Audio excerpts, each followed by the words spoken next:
Good evening, it's Wednesday the 29th of October and here's what's making news around the world on World News Tonight.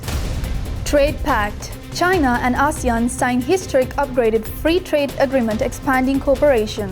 Favela violence. Deadly rear police raid kills over 60 ahead of global climate events sparking outrage. Animal rescue. Brave firefighters rescue puppy Zoe trapped between massive boulders.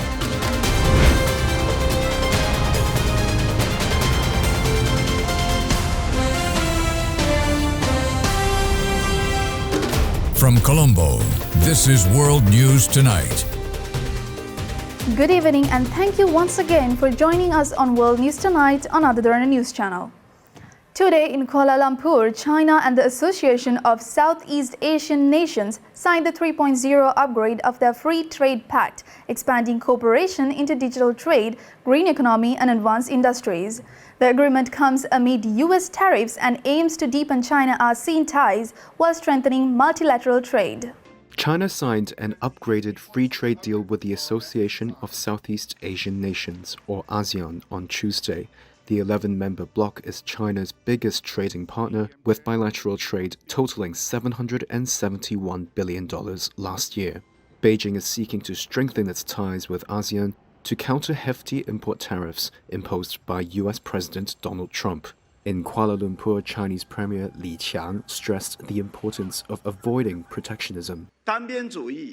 Unilateralism and protectionism have severely disrupted the international economic and trade order. External forces continue to interfere in this region, and many countries have been unfairly subjected to high tariffs. Our development now faces greater risks and challenges. Confronted with political and economic bullying by major powers, pursuing division instead of unity brings no benefit. It only allows external forces to divide and rule us. Beijing's Commerce Ministry said the upgraded agreement includes sections on digital, the green economy, and other new industries. It was signed at the summit of ASEAN leaders, which Trump also attended on Sunday at the start of a trip through Asia. Talks on the upgraded deal began in November 2022 and ended in May this year, just after Trump's tariff offensive kicked off. Beijing has been seeking to position itself as a more open economy, even as it courts criticism for expanding export restrictions on rare earths and other critical minerals. The US and China extended a trade truce this weekend in Kuala Lumpur. Negotiators hashed out an agreement for Trump and Chinese President Xi Jinping to decide on later this week when they meet in Seoul. Today in Nara, Japan, 45-year-old Tetsuya Yamagami formally admitted murdering former Prime Minister Shinzo Abe during yesterday's first court hearing. Arrested at the scene in July 2022 after allegedly using a homemade firearm, Yamagami cited Abe's links to a religious group as the motive. The trial opens amid intense national scrutiny. The man accused of fatally shooting former Japanese Prime Minister Shinzo Abe admitted to the murder on Tuesday. That's according to media reports on the first day of his trial. It comes 3 years after the assassination of Japan's longest-serving leader stunned the nation. Tetsuya Yamagami was arrested at the scene of the shooting in July 2022. He allegedly fired at Abe with a homemade gun while the former premier was giving a speech during an election campaign in the western city of Nara. Japan's public broadcaster NHK reported that Yamagami's lawyer asked for any punishment to be reduced, saying the handmade gun he used did not fall within the category of handguns defined by Japanese law.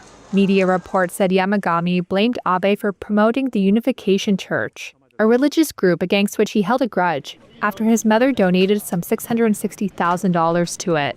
The shooting was followed by revelations that more than 100 lawmakers of Abe's Liberal Democratic Party had ties to the church, driving down public support for the ruling party. A verdict is set to be handed down on January 21st.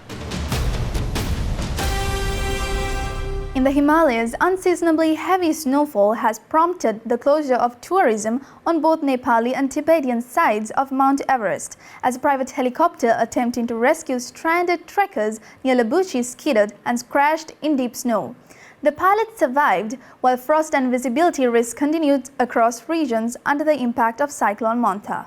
The unseasonal snowfall blanketing Mount Everest has stunned locals and climbers alike, bringing trekking activity in Nepal's Khumbu Valley and Tibet's Tingri region to a complete halt. According to Nepal's tourism ministry, the early winter blizzard, driven by moisture from Cyclone Mantha, dumped over a meter of snow in just 48 hours. Officials say nearly 1,000 trekkers and guides were stranded at high altitudes before rescue teams could mobilize. Weather forecasters warned that more snow could fall in the coming days, delaying both recovery efforts and the start of the pre-winter trekking season. Rescue operations have become increasingly perilous under these conditions.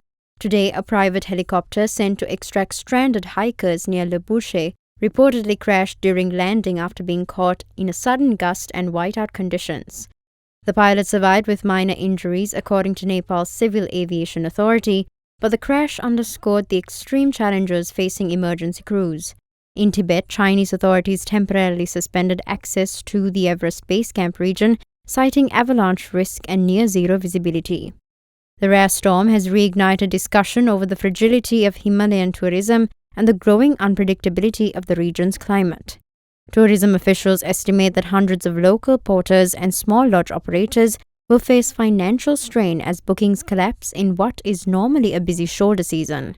Environmental experts point to shifting jet streams and warming ocean patterns as potential drivers of such erratic snowfalls, warning that mountaineering, one of the region's economic lifelines, is becoming ever more vulnerable to climate volatility. Officials reported that North Korea launched sea-to-surface cruise missiles from the West Sea just before Donald Trump arrived in South Korea. According to state media, the missiles followed a predetermined course for over 2 hours. The strike highlights Pyongyang's advancing military strength as diplomatic talks loom. North Korea said it test-fired strategic cruise missiles from the West Sea on Tuesday, a day before U.S. President Donald Trump's visit to South Korea to meet with President Lee Jae-myung in Gyeongju. According to the North state-run Korean Central News Agency on Tuesday, the missiles were launched vertically from a warship and flew for more than 2 hours before striking their intended target. Kim Jong-un was not present at the launch, and North Korean state media, including the Rodong-sinmun, did not report on the test, a move that observers say may indicate Pyongyang sought to limit the level of provocation. Park Jong-cheon, vice chairman of the ruling party's Central Military Commission who oversaw the launch, said the test was part of efforts to continuously expand the operational space of North Korea's war deterrence means and to enhance the reliability of strategic attack systems. The missile launch came as Trump continues to express willingness to meet the North Korean leader at the demilitarized zone during his stay in South Korea. However, North Korea has yet to respond to Trump's proposal. This shows a contrast to 2019, when the then Vice Foreign Minister Choi Sun-hee replied just hours after Trump's surprise tweet proposing a DMZ meeting that led to their brief encounter at Panmunjom. Analysts say Kim's silence may reflect caution amid Washington's continued push for denuclearization, despite Trump hinting at possible sanctions relief. Pyongyang also appears to be bolstering ties with China and Russia to gain leverage before any talks with the U.S. Let's go in for a short commercial break. More world news coming right after this.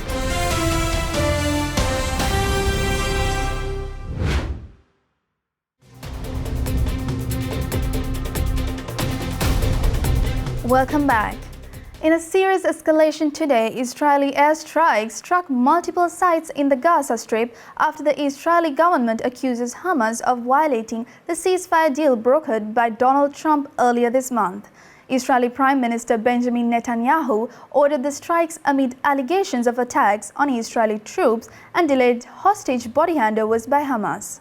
Palestinian Red Crescent workers were seen trying to rescue people trapped under rubble after an Israeli strike in Gaza City.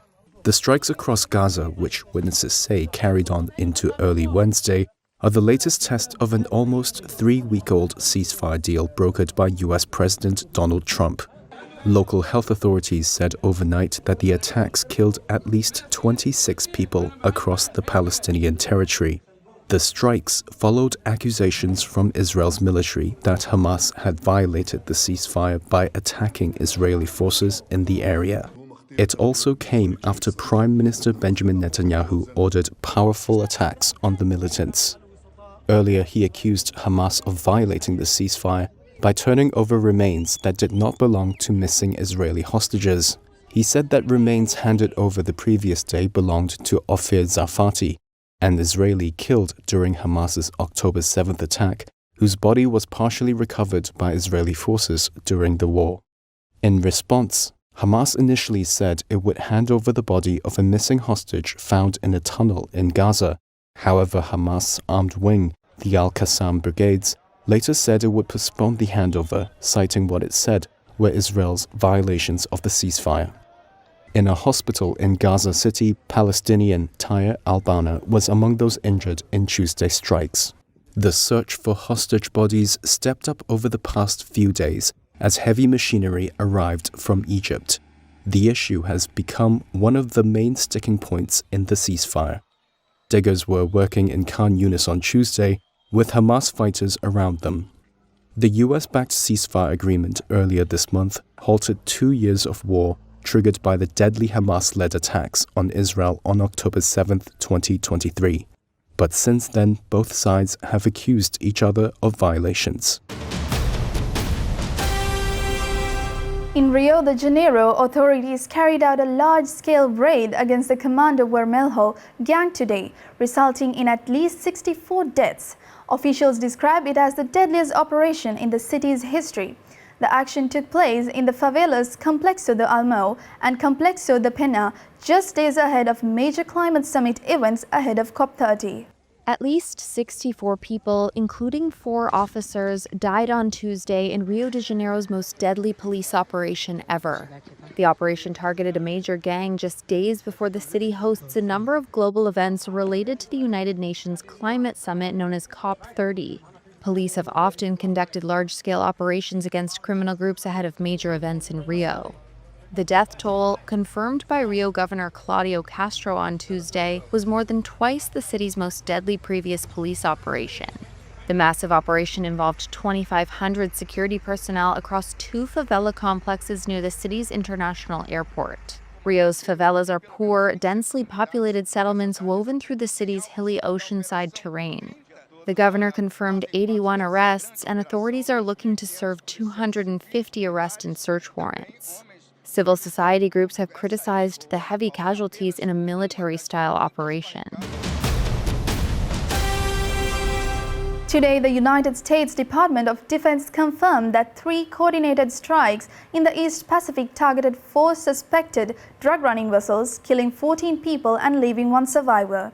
The operation, announced by Pete Hegseth, comes amid the administration's expanded campaign against trafficking off South America's coast.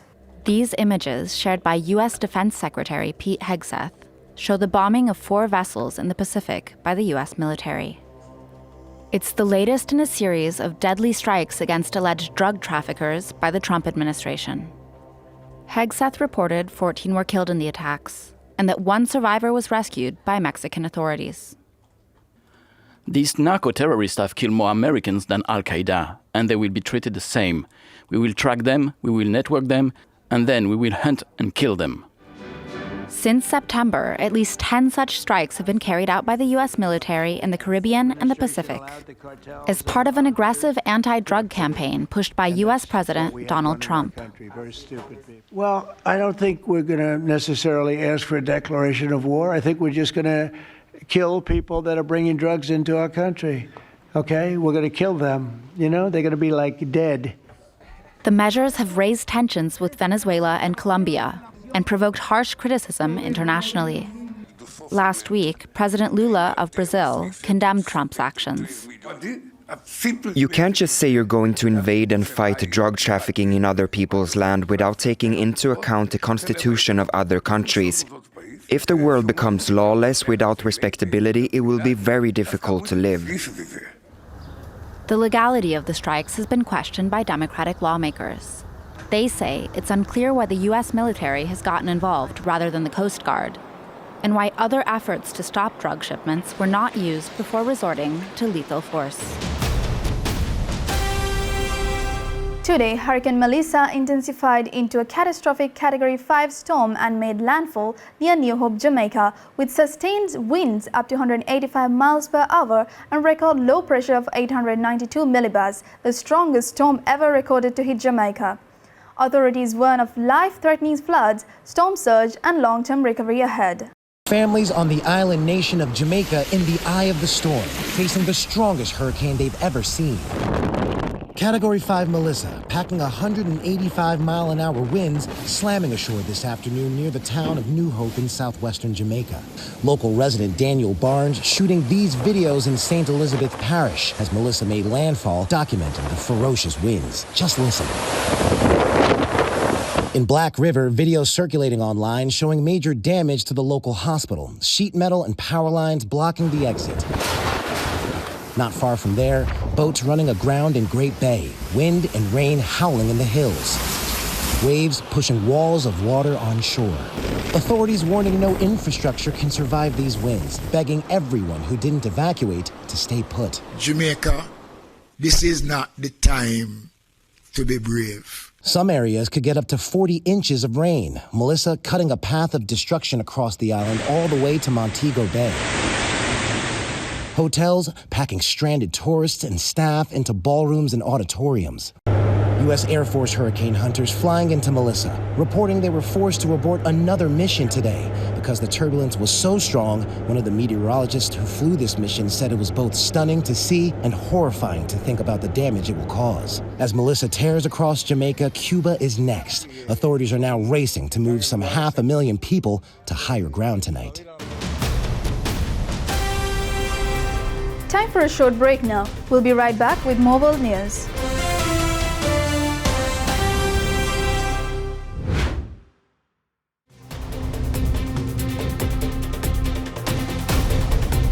Welcome back. In Ramona, California, firefighters from CAL FIRE and the USR 12 team spent tense hours freeing a 3-month-old Great Pyrenees puppy named Zoe, who became wedged between two large boulders. They attempted horses and jaws of life before employing inflatable airbags to carefully separate the rocks and rescue of the distressed animal. It's a race against time to rescue a puppy stuck between two boulders. Little Zoe is clearly in distress. She's scared and yelping in fear. As luck would have it, Zoe lives next to a firefighter who called in the cavalry. The firefighters tried everything they could think of to move the gigantic boulders. A hose to lift the dog, the jaws of life. Finally, they brought in inflatable airbags. Success, it worked. Oh my God! Zoe's owner was so excited, she dropped the camera. Oh my God! Today, Zoe is safe at home with owners Anita and Ken Flynn in Ramona, California. Little Zoe, safe and sound, whimpering no more. In Lexington, Kentucky, off-duty nurses Jessica Alexander and daughter Taylor Hall sprang into action when Jude Remelian of Kentucky State Police was shot in the leg during a routine traffic stop. Using a belt as a makeshift tourniquet, they kept pressure on the wound and aided until first responders arrived, helping save his life. It's a life-or-death drama. A mother and her daughter, both nurses, battle to save a state trooper who's been shot. He needs water! The drama starts as the trooper pulls over a pickup truck in Kentucky. What's going on? He asks for ID. Suddenly, the trooper is shot in the leg and crawls away. Then the driver and the gun-toting passenger get out. The gunman runs around to the other side of the vehicle, jumps behind the wheel, and takes off. The trooper's body cam captures what happens next. No bleeding, shot in the leg. Shot in the leg. The pickup truck driver rushes over to help. What do I do? Bleeding on the leg. Tourniquet? Yes, please. Oh my God, are you okay? Then the mom, daughter, and stepfather, who happen to be passing by, come to the trooper's aid, applying a second tourniquet using a belt. Where is the shot? Right here? Down here. Did it go all the way through? I don't know. The mom and daughter nurses try to keep the trooper conscious. Look at me. Oh. You married? No? Got a girlfriend? The family was actually driving to their vacation in Florida when they came upon the shooting. Heroes who helped the trooper have just been honored for their heroic actions. They are mother and daughter Jessica Alexander and Taylor Hall, and stepdad Jimmy Alexander. The grateful trooper is Jude Remelian. Police officer Adam Arnold was also honored. He applies a conventional medical tourniquet. Put it right down here. And with that, we come to the end of today's edition of World News Tonight. With the hopes of seeing you again, I'm Sitmia Adhikari, and we leave you tonight with the visuals of an Iraqi mechanic transforming scrap metal into art. Also, don't forget to send us your feedback through email at feedback.adncenglish@derana.lk or via WhatsApp at 076-805-7933. Thank you for watching World News Tonight on Other Derana News Channel. Have a good night.